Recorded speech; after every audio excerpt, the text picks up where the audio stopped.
Shining by the power of God, the sun is shining, shining, always shining, always shines, meditating mind. We're not turned away, but in my research, we don't come together with the weird spring of love is shining like a bright sky.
กำลังทั้งหมดที่กี่จังหวัดรายงานให้ทราบหน่อย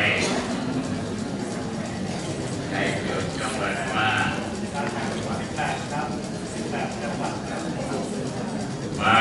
18 จังหวัดโอ้โหโคราชมาไหมอุบลมาไหมขอนแก่นมาไหมสุรินทร์มาไหมบุรีรัมย์มาไหมอุดรมาไหมมาไหมโอ้หลายจังหวัดก็แสดงว่าทุกคนมีความสนใจในเรื่องของสมาธิเพราะว่าในการที่หลวงพ่อไปเปิดศูนย์สมาธิต้องการให้ทุกคนเนี่ยมีสมาธิกันเพราะว่าสมาธิจะเป็นหนทางให้เกิดความสุขเมื่อเราต้องการความสุขแต่ว่าไปหาเต้นรำไปหากินเหล้าไปหาอะไรต่างๆเหล่านั้นไม่ใช่ความสุขที่แท้จริงความสุขที่แท้จริงนั้นต้องเกิดจากสมาธิคนเราถ้าหากว่ายังมีอารมณ์เยอะแยะบกพร่องตลอดจนกระทั่ง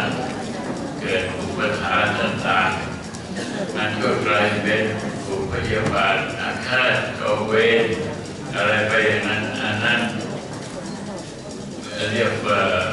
เดินไปหาความทุกข์ทีนี้เมื่อเรามาทำสมาธิแล้วเรากำจัดอารมณ์เหล่านั้นถึงแม้ว่ากำจัดไม่หมดมันก็ยังเหลือน้อยถึงยังไงถ้าเราได้กำจัดมันซะบ้างเหมือนกันกับบุหรี่ว่าฝุ่นบุหรี่มันอยู่ในที่นอนของเราไม่ปัดมันเนี่ยเราก็นอนไม่สะดวก แต่ถ้าเราปัดมันทิ้งซะเราก็นอนสะดวกสมาธิก็เช่นเดียวกันเพราะว่าในใจของคนเราเนี่ยมันจะมีอุปทานคือความยึดมั่นอยู่ในใจของคนเราเนี่ยพอมีความยึดมั่นเป็นอุปทานจากอารมณ์ที่ไม่ดีมันก็กลายเป็นจุดดำทีนี้จุดดำเนี่ยมันจะฝังรากลึกความพยาบาทก็ลึกความโกรธก็ลึกความหลงก็ลึกความไม่พอใจซึ่งกันและกันก็ลึกมันลึกลงไปทีนี้เราไม่ได้ถอนเลยมันก็ลึกลงไปอีกเราไม่ได้ถอนเลยมันก็ลึกลงไปอีกทีนี้มันลึกมากเข้มันก็เป็นทางไปนรกพระพุทธเจ้าตรัสไว้อย่างนั้นถ้าหากว่าเรายังขืนไม่แก้ไขแล้ว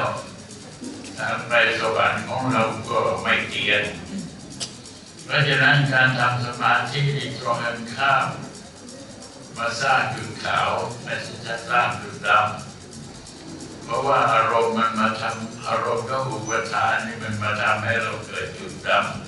ำทีนี้พอเราดึกพุทโธอารมณ์มันก็จะหายไปพออารมณ์หายไปเริ่มจุดขาวแล้วอารมณ์มันหายไปแล้วทีนี้เมื่อหายไปแล้วจิตก็เป็นหนึ่งพอจิตเป็นหนึ่งจิตก็เป็นสมาธิจิตเป็นสมาธิแล้วก็ปิดพลังจิต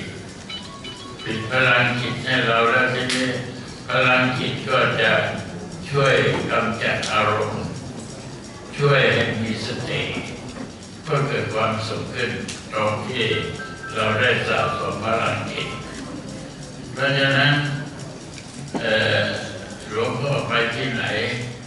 ก็พยายามที่จะให้คนเขาช่วยกัน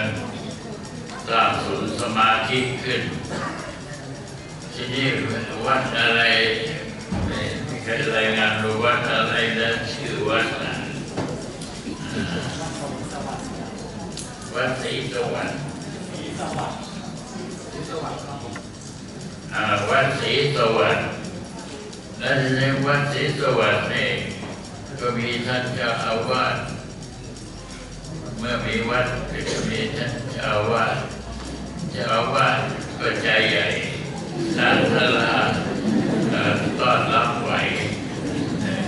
แล้วนอกจากนั้นยังมีวิสัยทัศน์ที่กว้างไกลเห็นว่าสมาธินี่มีประโยชน์หลายก็อนุญาตให้จัดตั้งศูนย์สมาธิขึ้นที่นี่เป็นศูนย์ที่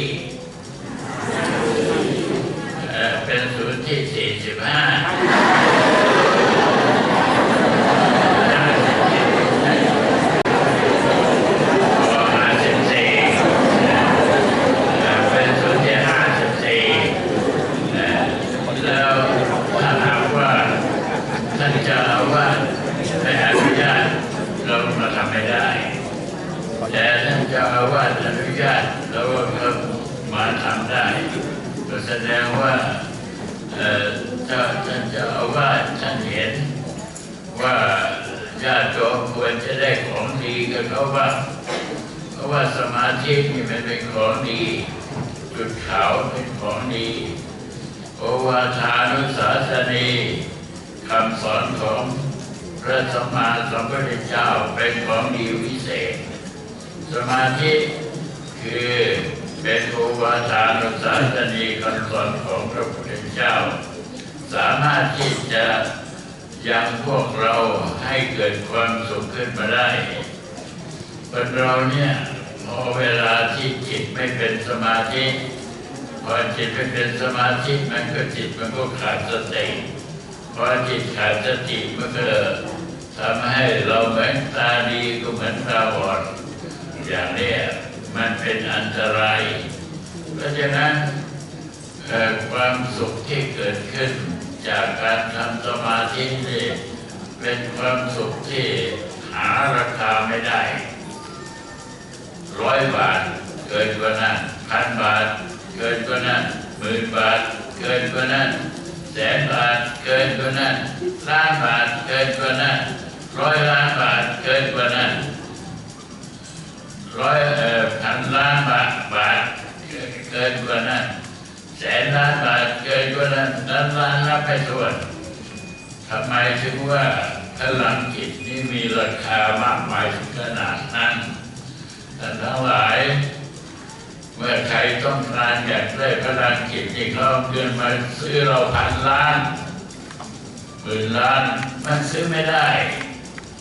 อยากจะได้ต้องทำเองเพราะฉะนั้นจึงเรียกว่าหาค่าไม่ได้คุณอยากจะมีความสุขคุณต้องทำเองเหมือนกันกับรับประทานอาหารนี่แหละเมื่อกินอาหารเนี่ยใครจะไปกินแทนกันได้คุณต้องกินเองคุณก็จะต้องมีชีวิตถ้าไม่กินก็ไม่มีชีวิตเพราะฉะนั้นคุณค่าของสมาธินี่จึงเป็นคุณค่าที่สูงแท้ๆหลวงพ่อเองมาศึกษาสมาธิก็มาศึกษาที่หลวงปู่มั่นท่านเคยอยู่จังหวัดสกลนครสมัยพ.ศ. 2484ในปีนั้นได้เดินทางมาจากจันทบุรีภาคตะวันออกมาเพื่อที่จะมาศึกษาสมาธิกับหลวงปู่มั่นนั่นเองและในการที่มานั้นก็ได้พระอาจารย์องค์มาที่ท่านเป็นอาจารย์องค์แรกนำหลวงพ่อมาแล้วก็มาพบหลวงปู่มั่นที่จังหวัดสกลนครมาครั้งแรกยังไม่เคยจัดข้าวเหนียวเราไม่รู้ว่าข้าวเหนียวนี่มันจะมีกี่คนแค่ไหนเดินมามันก็เหนื่อยแย่มาตั้ง7 กว่า 8,000 กิโลเช้านั้นโยมก็เอาข้าวเหนียวมาข้าวเหนียวมันก็มีประเดี๋ยวเด้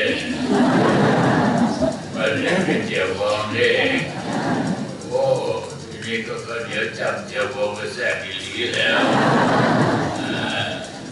ฉันก็ไปซะเต็มที่ตอนเย็นมามันไม่ย่อยเลยจะทำยังไงโอ้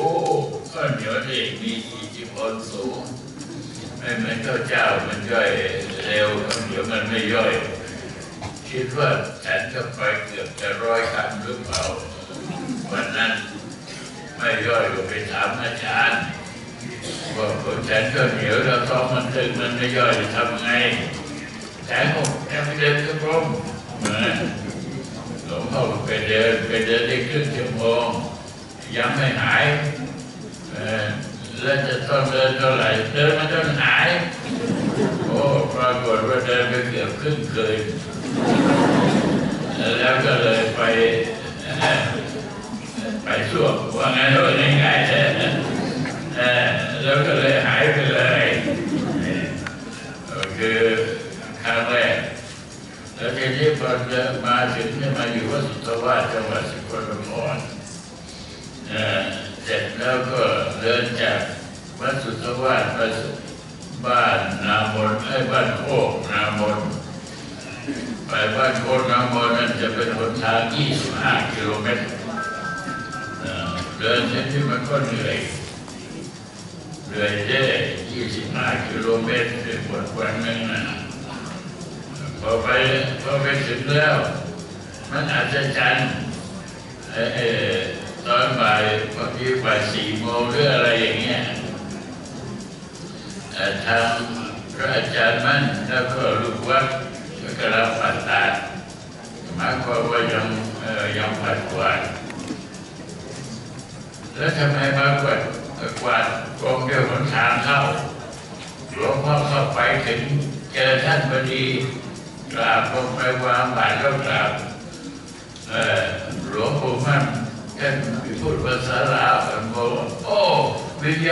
มาหรือว่าบอกว่ามาถึงแล้วครับ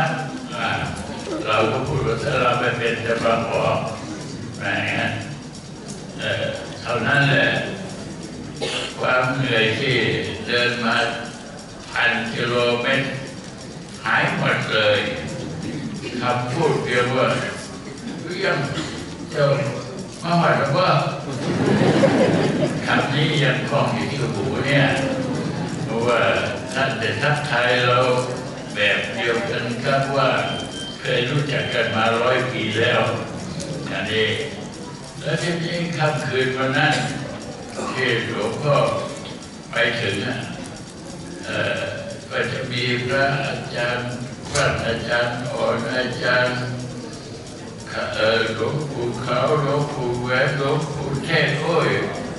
หลายอาจารย์เยอะแยะก็นั่งอยู่มานั่งฟังเทศกันหลวงพ่อก็คิดว่าเราก็ต้องไปฟังเทศแต่ไหนๆมาแล้วคืนนั้นก็ไปฟังเทศทีนี้ทุกวันเนี่ยท่านจะเทศชั่วโมงเดียวก็หยุดวันนั้นเทศตั้งแต่2 ทุ่มถึงเที่ยงคืนพอดีโอ้หลวงพ่อคิดว่าท่านจะเทศสักเดี๋ยวหนึ่งหยุดเพราะว่าเรากำลังเหนื่อยท่านไม่ได้คิดแล้ว8 9 10 11 12เทศสัก4 ชั่วโมงทีนี้พอเทศแล้วเนี่ยหลวงพ่อไม่เคยฟังว่าเทศแบบนี้ไม่เคยฟังท่านบอกว่าหนทางกลางมัชฌิมาปฏิปทาหนทางกลางหนทางกลางมันคือหนทางพอดีอะไรถ้าหากว่าทำไม่พอดีแล้วไม่สำเร็จอะไรถ้าทำพอดีแล้วมันสำเร็จนี่เป็นคำแรกที่หลวงพ่อได้ยินอย่างไม้เรามาตัดเนี่ยมันยาวไปไม่ได้สั้นไปก็ไม่ได้อีกมันต้องตัดพอดีเสื้อกางเกงก็เหมือนกันตัดพอดีข้าวก็เหมือนกันเป็นทุกเป็นฉางก็กินคำเดียวพอดีปากมากไปก็ไม่ได้น้อยไปก็ไม่ดีต้องสำเร็จที่ตรงพอดีโอ้คำนั้นก้องหูอยู่เลยได้ฟังคำสอนที่ยอดเยี่ยมที่สุดใช้มาตั้งแต่พ.ศ. 2484จนกระทั่งถึง 2557 แล้วยังใช้คำว่าพอดีเนี่ยอยู่พอเวลามาตั้งสถาบันพลังจิตตานุภาพหลวงพ่อก็ได้ของพอดีมาบอกว่าเอาเดินจงกรม30 นาทีนั่งสมาธิ30 นาทีพอดีแล้วมากไปอย่างที่พวกท่านทั้งหลายมาเรียนครูสมาธิกันแล้วครูสมาธิก็พานั่งสมาธิพอนั่งสมาธิเนี่ย30 นาที30 นาทีเนี่ยถ้าจิตมันไม่รวมเนี่ยโอ้ยเมื่อไหร่จะเพ่งนะมันบอกเพ่งสักเชื่อมันบอกเพ่งมันเหนื่อยแล้วแท้จริงนะ30 นาทีมันไม่ใช่น้อยมันพอดีแล้วบางคนก็มาบอกว่าโอ้ยทำ30 นาทีมันจะได้อะไรมันน้อยเกินไปมันไม่ใช่เหมือนกันก็ฝนตกเนี่ยลองคิดดูอย่างอเมริกาเนี่ยtornado depression มันตกลงมาเนี่ยน้ำมันจะท่วมข้าวหายหมดนี่มันเกินพอดีแล้วตกพอดีมันก็คือตกให้ต้นข้าวเนี่ยมันน้ำมันก็พอดีคือว่าไม่มากนะถ้ามากก็ท่วมท่วมโอ้ยเมื่อปี54ท่วมกรุงเทพหลวงพ่อก็หาวิธีหนีอยู่มันท่วมไป3 เมตร 4 เมตรตายแล้วนี่คือมันมากไปไม่ได้น้อยไปก็ไม่ดี ราะฉะนั้นหลวงพ่อจึงได้สร้างหลักสูตรนี้ด้วยอาศัยคำสั่งสอนของหลวงปู่มั่นที่ท่านสั่งสอนหลวงพ่อมาแล้วก็หลวงพ่อมีคอมพิวเตอร์พิเศษอยู่ที่สมองนี่มันจำเอาไว้ได้เท่าไหร่หลวงพ่อก็เอาออกมาเขียนแล้วก็นอกจากว่าจำคำสอนท่านแล้วหลวงพ่อปฏิบัติได้เท่าไหร่จิตเป็นยังไงอันนี้คือฌานอันนี้คือภวังค์อันนี้คือญาณเป็นยังไงอันนี้คือมารสิ่งการคาดอะไรต่างๆสมาธิก็ได้จากคำสอนที่ท่านหลวงปู่มั่นแนะนำมาแล้วก็ประสบการณ์ที่ได้กับตัวเองนั่งสมาธิมาแล้วหลวงพ่อไปอยู่กับหลวงปู่มั่นเป็นทรมานหลวงพ่อกว่าองค์อื่นสบายหลวงพ่อเอาจริงเพราะอะไรเพราะว่าหลวงพ่อไปบอกท่านว่าผมไม่อยู่กับหลวงปู่นี่นะผมมีสัญญากับตาพวกเขาที่เขารักษาผมให้หายจากอัมพาตถ้าหากว่ารักษาหายแล้วจะอุทิศชีวิตนี้ให้แก่ชาวโลกทั้งสิ้นให้มีความสุขด้วยการทำสมาธิอธิษฐานตาพวกเขาบอกว่าอธิษฐานจริงไหมบอกว่าจริงสัญญาได้ไหมสัญญาได้แล้วก็บอกท่านก็บอกว่าดีแล้วนั้นถ้าอย่างนั้นแกจะต้องเราบอกอะไรก็ทำตามเด้อแล้วก็แล้วแต่ครูบาอาจารย์แล้วทีนี้ก็มีอยู่วันนึงคนเขาไปเลี้ยงวัวเนี่ยบ้านเราเนี่ยเข้าป่าแต่สมัยนั้นแล้วใครอยากได้ก็ไปต้อนเอาแต่ว่ามันอยู่ในป่าอยู่กันเป็นร้อยๆไอ้เสือมันก็มากินตัวสองตัวมันก็บอกไม่กินแล้วมันก็ไม่กินเท่าไหร่แต่ว่าเวลามันกินแล้วเนี่ยมันจะเอาไปไม่ได้หัวมันตัวใหญ่มันเอาไปไม่ได้แล้วมันก็จะต้องมากินซ้ำอีกตอนที่มันกินมันจะต้องกินซ้ำอีกแล้วเกิดอะไรหลวงปู่มั่นใช้ให้หลวงพ่อไปนั่งสมาธิที่สมัยเสือกินงัวมันเป็นแค่สวนสัตว์ได้จะเป็นที่จะต้องไปนั่งท่านบอกว่าถ้าไม่ไปเราก็โดนไล่เลยไปอยู่กับท่านไม่ได้แล้วแต่ว่าได้เพราะฉะนั้นพอเวลาที่ได้เวลาแล้วหลวงพ่อก็รีบเดินไปว่านั้นเถอะ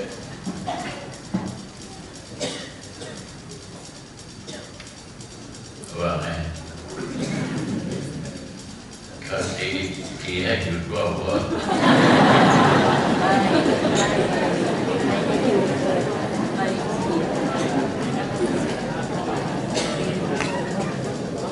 อเคเอาไหมทีนี้ให้ไปก็ให้ไปองค์เดียวโยมลองคิดดูก็แล้วกันว่าไปมันไม่ใช่สวนสัตว์เขามีที่บังไอ้ที่ไปให้ไป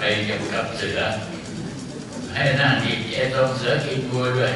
เพราะมันจะต้องมาเท่านั้นจริงๆหลวงพ่อก็ต้องไปถึงก็กางกฎเสร็จแล้วหลวงก็เอาหินมาทับหินมาทับมุ้งว่า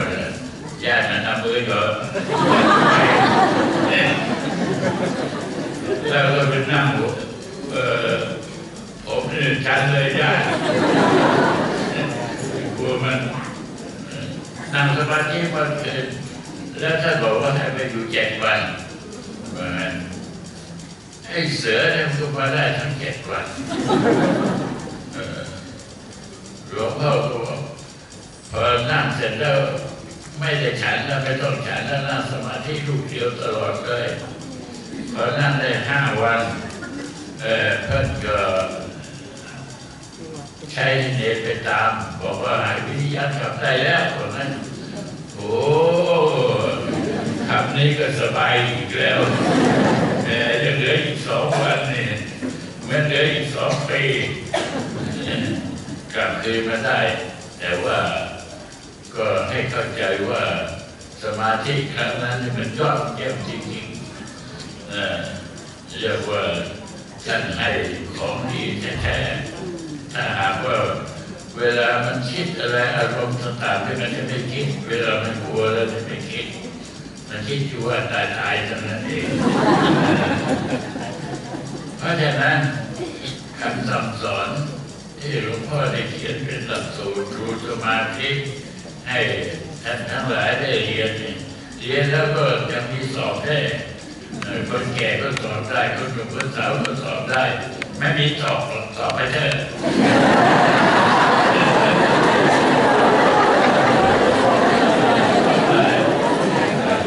แล้วสอบได้แล้วยังได้ประกาศนียบัตรได้ประกาศนียบัตรก็ต้องใช้ภาษาอังกฤษด้วยเซ็นชื่อเป็นภาษาอังกฤษเพราะว่าสถาบันของหลวงพ่อเนี่ยเป็นสถาบันที่เรียกว่า international ระหว่างชาตินะใครได้ประกาศนียบัตรถือไว้ในตัวแสดงว่าคนนั้นได้พลังจิตมา100 ชั่วโมงมาพลังใจได้100 ชั่วโมงเวลาจะโกรธขึ้นมาก็นึกถึงไปประกาศนียบัตรอย่าไปโกรธต่อบอกว่าไปประกาศไปที่ได้มาด้วยความยากลำบากจะต้องไปขึ้นดอยอินทนนท์จะต้องเรียน6 เดือนแต่ว่าได้มาแล้วมันน่าภาคภูมิใจเด้อพวกเราเนี่ยจะก่อนไม่ได้เป็นอาจารย์สอนสมาธินะพอเรียนจบแล้วได้เป็นอาจารย์นะที่มหาสารคามเนี่ยผิดอาจารย์เยอะๆหน่อยเพราะว่ามันมีเรียกว่ามหาวิทยาลัยครูแต่ก่อนเดี๋ยวนี้มันกลายเป็นอะไรก็ไม่รู้เป็นราชภัฏนี่เด้ของเราก็จะต้องมาเป็นมหาวิทยาลัยครูสมาธิแล้วก็คนแก่คนหนุ่มคนสาวอะไรเป็นได้มาได้เป็นอาจารย์สอนแล้วก็สามารถที่จะใช้ออกอ่านนำหน้าเช่นโยกอโยคอโยคอเอาตัวอ่านใส่เลยไม่ต้องไปเกรงใจใครสามารถที่จะเป็นครูได้อย่างเต็มที่นี่คือคำสอนที่หลวงพ่อได้เรียนมาก็เรียนมาจากพระอาจารย์ทีนี้เรียนมาครั้งแรกเนี่ยหลวงพ่อก็ไม่ชำนาญภาษาลาว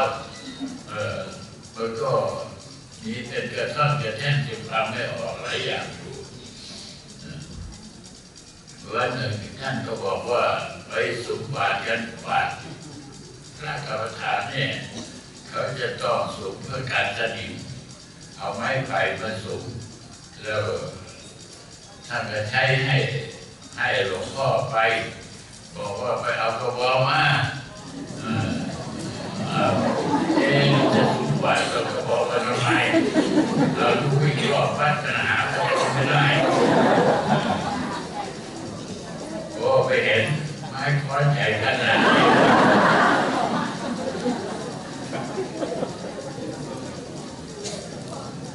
แล้วเอามาบอกว่า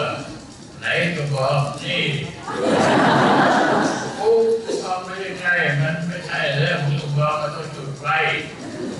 โอ้ยคนไทยก็เรียกว่าที่ใต้เมื่อเราไม่เข้าใจภาษาหลวงพ่อก็ต้องหัดภาษาเราอยู่ไปอยู่ไปที่วันที่เขาเทศมหาชาติกันเทศพระเวททางบ้านนี้ก็เทศพระเวทแน่ก็ เขาก็ไปใส่กันเขาจะไปใส่กันให้หลวงปู่มั่นการเป็นการมหาราชอย่างนี้แล้วทีนี้อาจารย์ที่อยู่ที่นั่นอาจารย์ใหญ่ๆนั้นหลวงปู่แหวนหลวงปู่เทศหลวงปู่อรวยคนใหญ่ๆบอกว่าใหญ่ๆที่ไปเทศไม่ได้เราต้องให้วิญญาณไปเทศตอนนั้นอายุ22ก็เป็นเจ้าคุณไทยก็เรียกว่าเจ้าคุณไทยบอกจะนี่หลวงพ่อบอกว่ากราบเรียนพระอาจารย์ผมไปเทศไม่ได้ทำไมก็ไม่ได้ ไม่เคยสักทีเลยเอามาหน้าตรงนี้จะสอนให้ทีนี้หลวงปู่มั่นแต่ก่อนท่านเคยเทศมาเอาบุญเข้าเวทท่านเทศเป็นแน่ท่านก็สอนหลวงพ่อบอกว่าตาชูชกมันกินมาเผาหัวเจ็ดแจ้งกินแกงหัวเจ็ดหมอได้หัวตาดีแต่ใส่หัวลาดตาย3 คนแต่ใส่หัวคนตาย9แต่ใส่ผู้เฒ่าตาย3แต่ใส่ผู้สาวตาย100แต่ใส่เด็กน้อยตาย1,000แต่ใส่คนสำคัญตายกองเดียวเลยทีนี้พอได้แล้วก็ไปเทศทีนี้หลวงพ่อเขาไม่รู้นะภาษาเราไม่เป็นภาษาเราภาษาไทยปนกันประเทศทีไรแล้วโยมโบราณกันเต็มสลาเลยบอกว่าพี่หนาวไหมบอกว่าเอาแล้วทีเดียวเก่งทีนี้คำสอนที่หลวงปู่มั่นท่านแนะนำมานั้นมีทั้งสมถะมีทั้งวิปัสสนาท่านบอกว่าถ้าจะสอนญาติโยมส่วนมากคนส่วนมากแล้วให้สอนสมถะเพราะสมถะจะเป็นพื้นฐานทำให้โยมมีความอยู่เย็นเป็นสุขเพราะว่าคนเราเนี่ยเกิดขึ้นมามันจะมีความดีอยู่2 อย่างติดตัวมาด้วยความดี2 อย่างนั้นคือ1ความสามารถของมนุษย์2ความเป็นเลิศ2 อย่างนี้จะติดมาเลยทุกคนแต่ว่าเมื่อ2 อย่างนี้ติดมาแล้วเนี่ยคนไหนจะพัฒนา2 อย่างนี้ได้เก่งกว่ากันในการที่จะให้เก่งกว่าคนอื่นเนี่ยมันต้องมีสมาธิจะต้องมีพลังจิตพอเป็นพลังจิตแล้วพลังจิตก็จะต้องไปพัฒนาดี2 อย่างนี้เกิดขึ้นและดี2 อย่างของมนุษย์นี่จะดีกว่าพวกสัตว์เดรัจฉานพวกสัตว์เดรัจฉานเนี่ยมันก็ไม่สามารถที่จะพัฒนาตัวมันได้มันไม่นุ่งผ้ามา10,000 ปีแล้วมันยังก็ไม่นุ่งผ้ามนุษย์เราเมื่อ10,000 ปีก่อนนี่ไม่นุ่งผ้าเดี๋ยวนี้นุ่งแล้วมีแฟชั่นด้วยอย่างนี้แต่ก่อนอยู่ในโพรงไม้เดี๋ยวนี้อยู่ในคฤหาสน์บ้านใหญ่โตแต่ก่อนจะส่งข่าวกันก็เดินเอาเดี๋ยวนี้โทรศัพท์สารพัดiPad iPhone สารพัดนี่เพราะอะไรเพราะความสามารถและก็ความเป็นเลิศมี2 อย่างนี้ก็ได้พัฒนามาด้วยการลงทุนเป็นหลายล้านนับไม่ถ้วนแต่ก็ได้มองข้ามการพัฒนาให้คนเราเนี่ยอยู่เย็นเป็นสุขคนเราจะอยู่เย็นเป็นสุขได้ต้องมีพลังจิตเมื่อเกิดมีพลังจิตแล้วก็จะพัฒนาดีความสามารถและความเป็นเลิศนี่เอามาใช้ให้พวกเรานี่อยู่รวมกันเป็นกลุ่มเป็นก้อนมีความสามัคคีมีความรู้จักจิตใจซึ่งกันและกันเพราะเหตุใดเพราะเหตุว่าเมื่อเวลาทำพลังจิตให้เกิดขึ้นมาแล้วเนี่ยมันจะมีคุณธรรม3 ประการเกิดตามมาด้วยพอได้พลังจิตพุทโธก่อนจะถึงพุทโธนี่มีอารมณ์เยอะพอพุทโธอารมณ์ก็หายพออารมณ์หายจิตก็เป็น 1พอจิตเป็น 1แล้วจิตก็เป็นสมาธิ พอจิตเป็นสมาธิแล้วอัตโนมัติมันเป็นพลังจิตขึ้นมาเองอันนี้ทีนี้ถ้าหากว่าต่างคนต่างมีวิธีการที่จะช่วยกัน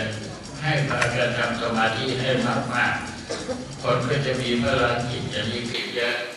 สามประการที่จะเกิดขึ้นจากพลังจิตก็คือหนึ่งความรับผิดชอบสูงสองความมีเหตุผลสามความมีเมตตาสามอย่างจะเกิดขึ้นทันทีอย่างที่โยมพากันเรียนสมาธิพอเรียนจบแล้วก็อยากเป็นอาจารย์อยากจะสอนคนอื่นอยากจะช่วยหลวงพ่อนี่เขาเรียกว่าเมตตาจิตมันเกิดขึ้นเองโดยเฉพาะแล้วนอกจากนั้นแล้วพลังจิตที่ยังสามารถควบคุมจิตใจได้ถ้าจิตใจนี่ควบคุมไม่ได้ความขัดแย้งนี่เดียวถ้าหัวไม่ขีดไฟก็ทำให้ครอบครัวแตกแยกทำให้สังคมแตกแยกทำให้ประเทศแตกแยกทำให้โลกแตกแยกอย่างนี้นี่คือพลังจิตไม่ได้ควบคุมตัวไม่ได้แต่เมื่อมีพลังจิตควบคุมได้แล้วความขัดแย้งในครอบครัวก็ไม่มีความขัดแย้งในสังคมก็ไม่มีเพราะว่าควบคุมจิตใจได้ความขัดแย้งในประเทศความขัดแย้งในโลกก็ไม่มีเมื่อความขัดแย้งมันมีความอยู่เย็นเป็นสุขก็เกิดขึ้นจากสมาธิเองเพราะฉะนั้นในการที่พวกเราได้มาเรียนสมาธินี่ช่วยตัวเองช่วยประเทศช่วยสังคมเพราะเหตุทำสามประการเกิดขึ้นคือความมีความรับผิดชอบสูงความมีเหตุผล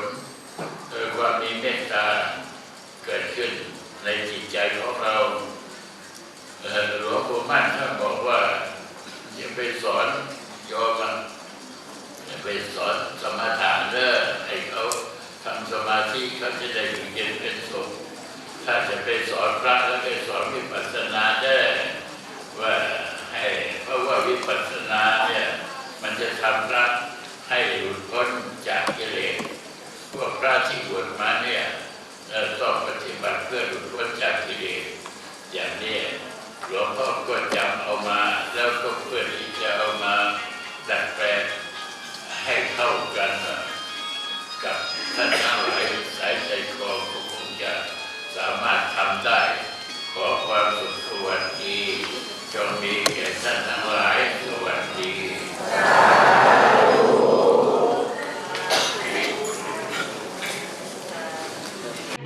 The golden goals are within reach. Cast the gold